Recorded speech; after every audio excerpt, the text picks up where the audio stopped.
Is tied up in a little bit of traffic, I believe, so he will be joining us as soon as he can. So I'm going to run a meeting until he's able to make it in. We're going to first start out with some introductions, just briefly. I know we did introductions before, so if we could just around the room, your name and organization, please. I'm Mark Belichick. I'm the director of the Genesee County Health Department. Mona Hanatusha, Pediatrics, Hurley, and Michigan State University. Lawrence Reynolds, Mott Children's Health Center, Pediatrics, and the Flint Water Advisory Task Force. Good morning, Keith Croy, DEQ Director. Good morning, Rich Baird, Mission Flint Leader at Governor's Office. Rick Snyder, Governor. Nick Lyon, Director of Michigan Department of Health and Human Services. Jim Koski, I was asked to participate by the County of Genesee. Paul Smith, Governor's Office. Mike Zimmer, Director of the Department of Licensing and Regulatory Affairs. Larry Steckberg, Deputy Treasurer for Local Government. Alexander Henry from the Department of Education on behalf of Superintendent Liston. Laura Sullivan from the University. Jamie Curtis, Chairman of Genesee County. Good morning, Stacy Clayton, Governor's Office. Thanks, everybody. And at this time, I'd like to turn it over to Governor Snyder to make some opening remarks. Governor? Thank you, Captain, and thanks for all your hard work in terms of all the emergency response things. I appreciate people coming together again. This is our second meeting. And the point here is hopefully we have an opportunity to talk about progress made, focus in on how we can work in teams, smaller teams within this committee to make sure we're pushing ahead for tangible action to help the citizens of Flint. Since the last time we've met, have made some significant progress. The supplemental appropriation of $28 million was signed into law, so we'll have significantly more resources to put on the ground here to actually be taking action. Actually, I was very pleased and thankful to the Senate in particular. I proposed something to help with water bills in the city of Flint even this week that I thought might take some time, and the Senate passed it already, and it will be going to the House next week. So that could be a major move forward. But there is a lot of efforts going on. We continue to do a lot on the emergency side in terms of providing water, filters, supplies. I appreciate the partnership with the county and the city and the work we're doing together. I just encourage us to continue on that path to make sure everyone's working in good partnership and communications. We have limited resources and we want to make them count the most. And the more we can coordinate, the better off we are. But that's been going well. And we're going to keep working away. So hopefully we can show some progress in terms of other items. I know there's been a lot of discussion about doing the testing now on Sentinel sites and such. Looking forward to an update on that, among other things. And we're going to continue to look at ways to identify hotspots with water testing and blood testing so we can follow up with those families on what the issues may be in their homes or their environment on how we can improve their situation as quickly as possible. So I know we have a number of teams out making those calls. So those are all tangible action steps. Let's just keep moving forward. And I appreciate your sense of cooperation and collaboration because it's the important thing here is we have everyone focused in on solving the problems and the issues and make that the priority as opposed to there are a number of folk out there that are spending their time mainly on the political side and the blame side of this. Let's focus on taking care of the people of Flint. We got a lot of investigations, including good work by Dr. Reynolds with the task force that we respect and are looking forward to outcomes on those other topics too. So thank you for your time. Turn it back to you, Chris. Thank you, sir. Next item up is a budgeting overview. So the first part of next week, I will be pushing out, or my assistant will be pushing out clear direction on, if you need reimbursement for certain things, trying to streamline that a little bit more than what I have received to make it easier. I know some of you have talked to me about mileage, so all that will be addressed in those documents, so we can get that in place. But like I said, early part of next week, I will have that information out to everybody, so we can start that process. Any questions on the budgeting overview as far as reimbursement before I move on? And the next item, Emergency Operations Center update. And this is strictly more from the State Emergency Operations Center viewpoint, and I'm going to let Director Cray and others report out on their specific areas when we get to that point. So we continue with our door-to-door efforts. The American Red Cross are the teams that are out there with the volunteers, and as I had mentioned before, we were shifting our our operations to those parcels, which are residences, but some of those are apartment buildings, to those that we were showing in our system that had not been contacted in some way, whether it was leaving information at the residence because nobody answered, or providing them with filters and water, etc. So we're still trying to get to some of these homes or make contact with an actual person. Some of these homes we've been there 2-3 times already, and they still haven't been home, but we're going to continue to move forward. The apartment complexes or the multi-family residences, that's been our focus for the last few days to make sure we had gone to those before, but we just wanted to make sure that we were able to get every one of those apartment buildings and be confident in that task. We also are continuing to work on our appeal for the denial of parts of the emergency declaration. As a reminder, what we were provided was just commodities being water, filters, test kits, replacement cartridges, and we are going to appeal that, and that's going to be to hopefully get individual households program or individual assistance, as well as Category B. And Category B, just briefly, those are the emergency response type costs, and that's critical because everyone has incurred a significant amount of emergency response costs, whether it's at the city level, the county level, or the state level. So we're working on that. We're continuing to gather information from the city of Flint and Genesee County to ensure that we have everything that is needed for that, as well as the state agencies. We continue to work on the volunteer expansion program, looking to shift a lot of the commodities, for lack of a better word, distribution, down to the local level, working with our non-governmental organizations, our faith-based organizations, so we can move the filter cartridges, water, whatever right looks like, down to that level into the communities versus having these pods at the fire stations.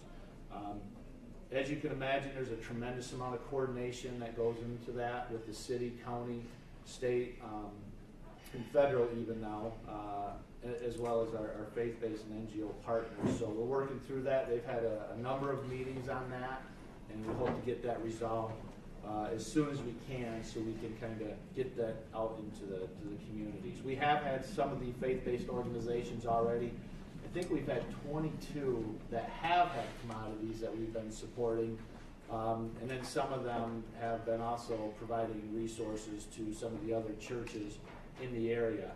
And we'll continue to foster that relationship and work on getting those commodities dispersed more into the communities versus the pod locations. With that, Director Craig, did you want to provide an update? I don't see one specific for DEQ, but for your efforts, or I'm sorry, Rich, were you going to cover it? I'm sorry. I was going to include Director Craig under my portion of the meeting, Okay. but that's quite all right now. No, we can do that. I apologize. I'm going to wait on the committee for Mr. Hollins to get here to cover that. So actually, Mr. Barrett, if you want to go ahead, if you're ready to. Great. Good morning, everyone. So I wanted just to give you a brief update on Mission Flint's activities and what we're doing. But first, I wanted to clarify so that there's no confusion or redundancy or overlap with this group.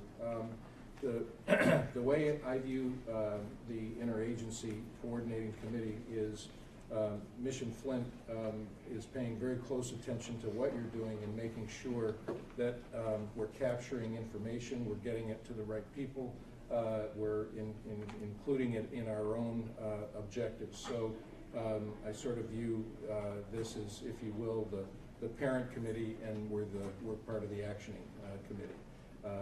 And from an information and dissemination standpoint. So I don't see any overlap. Now, what Mission Flint's responsibilities are basically is to continue working with all of the different parties to action the recommendations that are underway, and many of which will be reported on today, but also to go beyond. Our vision is really about what are the things that we can do to bring an enhanced quality of life. And the way that we look at that is, if you think about, communities being about jobs and opportunities, lifelong learning and education, and safe and productive communities and places to live. You bring all of that together if you're hitting on all cylinders, and that's what drives a quality of life strategy for people. So my group has economic development folks, housing development folks. We have members from a variety of different departments, and including education. Our intent is to, frankly, look on a holistic basis after the remediation is done, after the water's been declared safe to drink, after the determinations have been made about wraparound services and monitoring of the health impact and what needs to be done to continue to help those that may have been impacted. Our job is really to try to have the opportunity, and Flint's my hometown, to have the opportunity to really bring the resources together to enhance those areas that I mentioned. And that's really what Mission Flint's about. Secondly, I wanted to say we've had, I think, some really great progress initially. We sort of think that our job is around listening and learning and fixing and building. But part of the last three parts is about the listening part. And I've been in front of Chairman Curtis's group, the County Commission. We've met with a lot of pastor groups and other community groups. We're having additional meetings Saturday over the weekend. And frankly, what we're attempting to do is to take the input. I'm going to ask Director Cray to talk about both the update in terms of the Sentinel program and the recent discussions with the EPA, but also to talk about what we're working on this afternoon to bring Flint residents into a trained and opportunity, which I think is the start of some ways that we can actually help with employment and local employment opportunities. Director? Okay, a couple of things. So I apologize. I'm an old guy, so I'm old school. So let me just, you can kind of pass these maps out if you will. They're hard to do, but I do bring two for each end of the table. So normally the government would say, how come it's not on my iPad? So I wouldn't be able to read it. It would be too small. So thank you. So and I have to thank Dr. Anna Tisha. She provided some good information for us. So there's a couple things that we're doing, and we're certainly very focused on it. One is there's a lot of talk about, so there's a 5-point plan, right? There's really, if you want to call it a 6-point plan. So the city is looking at the primary distribution system. They're testing on a weekly basis. They're looking at safe drinking water criteria and standards plus lead. And they're doing that on a weekly basis. So if I'm overly simplistic, right? So the city kind of does the main distribution, and that's what that captures. Then all of a sudden you have the lead service lines that go from the main to the curb into the house, right? That's where it gets a little bit more complicated. So we're working with our colleagues at EPA. They're doing high-end science, if you will, doing the analysis, trying to figure out where's the lead service line, where's the contamination, through sequential sampling so that they get it right and so that we understand. And then DEQ is really working a little bit more at the tap. And so that's what's really informing us with our friends at Lara, making sure we have plumbers and things of that nature that have some expertise in that. So that's one. Two is we have the resident volunteer sampling that's supposed to be taken without a filter on the faucet, but I can't say that they've all actually been trained to do that. And so we have a lot of numbers, but I'm the first to say they're numbers. You could say the trends are encouraging. I still say they're numbers. I've been very clear to say they are numbers, and that's all they are at this point in time. We do know that as of the end of the February 3rd, we had 6,276 samples. 5,320 were less than or equal to 5 parts per billion. 5,862 were 15 parts per billion or less. 414 were above 15 parts per billion. Yes, I sure can. In fact, I can get those. I'll email them to the group so you don't have to take copious notes if that's okay with you. Okay. There's a couple numbers that are probably important. Okay, so there's 414 that are above 15 parts per billion, and that's the action level under the lead and copper rule, right? Dr. Craig, what's the timeline of these samples? These are all done after what? No, these are since the beginning of time, but we have cohorts on a weekly basis that we can track with you. So these numbers are from April 2014 on? No, these are from about the last week in December. Okay. Okay, when we started running routine samples at the lab. So these were all done with no pre-flushing and wide bottles? Yes. I say yes, but that's not a true statement. Some had small bottles because we'd rather have samples with a small neck bottle than large bottles. Okay. We are following the EPA task force recommendations, wide mouth bottles, 6 hours, no pre-flushing. Right. So that's what we're all doing. So the recent cohorts are probably more valid because they've been more informed. Right. But we still know they have lead service lines in all cases, right? So there's 414 of them that are above 15 parts per billion. And there are 100 of them that are, there are 78 of them that are above 100 parts per billion. And there are 53 that are above 150 parts per billion. And that number will continue to rise, right? So the data continues to go. So what we did is we plotted that all on a map, and you can see, if you look at it, that's how it's segmented out. We also then, we overlaid, so there's 56,000 parcels roughly in Flint.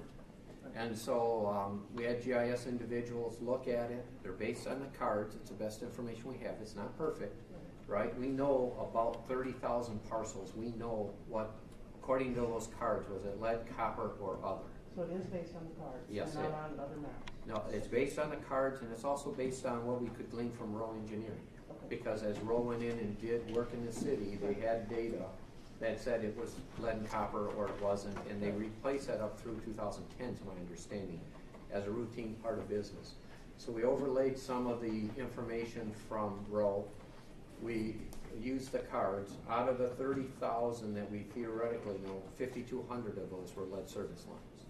So the good news is, although not validated yet, roughly 25,000 should be other than lead service lines. Yes, sir.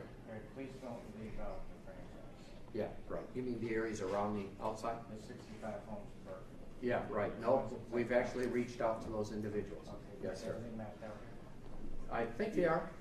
They are. Yeah. We have been including them, and we also did a double, we circled Yeah. back to make sure, earlier in the week, to make sure that they did get touched. And once again, that will be the value of this group as we put together a water quality subcommittee to actually get that expertise. But so then what we did is, thanks to Dr. Anatisha, she gave us some information about the age of water, because the age of water, time on task, right, allowed for additional leaching. So we then overlaid that. We then overlaid some demographics. We then overlaid the wards. And so we tried to make sure that things were spatially relevant. And that's one other Yeah, thing. sure. Is there a way to distinguish the data that was taken before we increased orthophosphate versus after? No, because we increased orthophosphate on December 9th. And I mean, the water that- samples weren't done Yeah, accurately then. and until December, so no, this Okay, would not. all right. But you could use Dr. Edwards' water samples. Sure. Mm-hmm. I thought that we had increased orthophosphate again, maybe I'm misinformed. I thought we had increased it again in January, no? No, but to best of my knowledge, it was increased in December And 9th. all at once, okay. Mhm. And that's where it went to a part per million, Right, right? okay. And so, so we overlaid all that, and we have now identified on another map, I don't think it's on there, what we would call, quote, sentinel sites. Is that true, Dan? We have a map of that, correct? Not on that, but. We can share those. Yeah.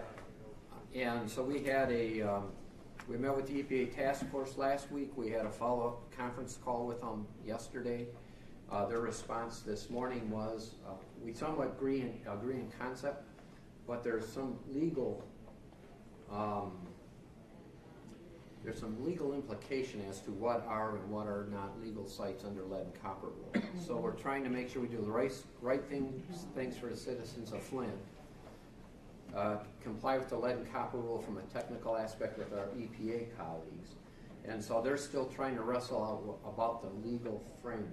But we do have 10 teams that are teed up, ready to go, ready to start bi-weekly, every 2 weeks, going to the same house. We also overlaid the information that we got from Captain Kalinsky's group on vacancies, where vacant parcels were. We also overlaid where the 1,900 people said they would be willing to be part of an ongoing sampling program. And as I was knocking on doors, it became very apparent that all of a sudden you knew I wasn't home on Friday, right? And somebody else knew what you did. And so there's really leadership in the block with those individuals. And so if we can enlist those individuals, and so the plan is to have a plumber working through 370, to have someone who understands how to take a sample so we can talk about, not pre-flushing, making sure the samples, where do you take them, how do you collect them, how do you fill out the form, what is it, what's the expectation, are you really in it for the long haul, and then put a recorder on site. And so we actually have up to 400 sites that have been identified that would be relevant to the conversation. And so, yes, sir. Sorry, I have one question, and yes, that is, does what you would say the rational assessment versus the legal definition, does either one of those include health as priority? Yes, absolutely. So we took the high blood lead levels also and overlaid that, and we actually have increased sampling in those areas that Dr. and Atisha had identified. So yes, sir. And we're working hand in glove with both Department of Health and Human Services, Director Lyons Group, and also Health and Human Service at the federal level. And so there's not confusion nor duplication. And we're sorting that out because there's always a few bumps in the road as you try to figure out that. And we appreciate Genesee County and the Health Department. They've been at the forefront of this. They've already been knocking on doors, and they're figuring this out because that's where that primacy is. So the long story short is EPA is supposed to get back with us yet. We had the commitment to stand the teams up by the end of today. And then the other thing we're doing is with Mr. Hollins, there are some areas in the community that we need to have some help getting into the community. So Bryce Finders today has the availability. I don't know if it's going to happen today or first thing next week, but actually to work with some other community leaders and actually train them, certify them so that they can be knocking on the door first and help us have entryway into those populations that might not automatically be interested in doing business with a guy from Lansing. Is a direct way to say that, and we really appreciate that effort, and we'll be full partners in that effort. Keith, if I can add to that, so we have identified funds for that, so these individuals will also receive a per diem, and the process would be to vet them through and make sure that they withstand some kind of background check, because we don't want individuals with certain backgrounds going into houses. And so we're working with 5 main churches on this. We'd like to get a number of representatives from the Latino community, because this is a hard one to get into, as well as there's an Arab population here. And so I think Mike is working on getting identified those homes, and there's a Chinese population here too as well. The largest second language is actually sign language. Sign language is the most common second language in Flint. So that's an important community need. Okay, we'll know that. Thank you. Thanks for that. And Harvey, I would just add, this is part of the actioning of our group this afternoon, which is we expect to finalize arrangements with 2 local Flint NGOs in order to be the entities that would hire these individuals. So we'll have resources and we'll have an entity that will actually process and provide the per diems in terms of reimbursement for that. Yes, sir. Just a suggestion, I know you mentioned working with plumbers a couple times. I'd suggest that you find some excavating contractors, because plumbers pretty much do all the plumbing in the house, but everything outside is done by an excavating contractor. And to identify and find your difference in services, there's ways that other municipalities, for instance, if you wanted to know where it comes from the municipal side to the private side, years ago we dug them up. Now they take a sewer vac and go all the way down the pipe. They don't even dig them up anymore. It takes 20 minutes, and you can expose your connection down there and find what's on either side. Good. So I mean, that's the kind of stuff that your excavating contractors, and those would be the ones who would be the ones you would want to find if you wanted to replace it. Not a plumber. Plumber would work in the house, not Right, outside. Right, that's a great comment. So if you can help inform the conversation and populate the committees, I'd certainly appreciate that. So thank you. Director Craig, I have two questions. Are we only using the cards to determine the lead service lines because they're wholly inaccurate? Right, and they are the best we have, and so that's, in order to do it, we'll have to verify it, we'll have to go back out into the neighborhoods. That's why I mentioned that we're also using some of the information that Row Engineering has, because as we did wholesale construction in communities, there is some information there that could be useful. And so, in one of the first supplementals that was passed in there is a $500,000 line for updating the reliability study. And so part of that reliability study is working with the engineer firms to see if we can further inform the conversation about the lead service lines. You're exactly right. Right now, and that's part of the whole conversation is I don't believe this is unique to Flint. No, all public utilities have terrible record keeping. Right, and so that's part of the lead and copper rule, and that's why you should update it and digitize it and then confirm it, right? And I don't know if this was part of the row documents, but we did have our GIS, all those were scanned, and they were literally zooming into the parcel maps and finding the pipes and whether it had a C or an L or unknown. So they were doing all that, trying to digitize all that, but I don't know if that was Yes, it was. information. Yeah, okay. Yeah, we cross-referenced that. In fact, I met with John Matonich and his engineers about 2 weeks ago to make sure that we were fully informed with what they had, and they said, we have some, but after a certain point in time, then there was not the routine replacement just because of dollars and availability to do that. So I'd like to add and thank Jim Curtis for helping facilitate this.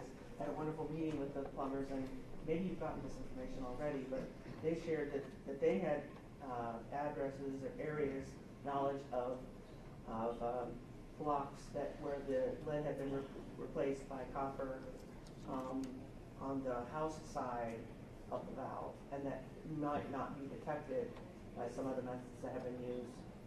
It may show up as a lead service line, and part of it is now copper. So. if you can help give a contact, that'd be great, Absolutely. because there is an absence of accurate information, and that's one of the They have reasons. a correct information. Right, and so there's now a mobile app that a plumber can start reporting in.